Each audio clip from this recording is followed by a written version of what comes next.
ஆன்ற குடிப்பிறத்தல் குப்புசாமி அவர்களோடது. இவர் யாருன்னா ஜெயகாந்தனோட நண்பர்.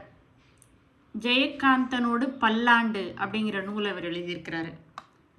இந்த மாதிரி ஒரு கேள்வி வரலாம். ஜெயகாந்தனோடு பல்லாண்டுங்கிற நூலை எழுதினவர் யாருன்னு கேட்கலாம். குப்புசாமி. இது நல்ல ஞாபகத்தில் வச்சுக்கோங்க. ஒரு ஆரம்ப பள்ளி ஆசிரியரின் குறிப்புகள் அப்படிங்கிற நூலில் இருந்து தான் இந்த ஆன்ற குடிப்பிறத்தல் அப்படிங்கிற தலைப்பை எடுத்து அதை நம்மளோட பாடப்பகுதியில் வச்சுருக்காங்க.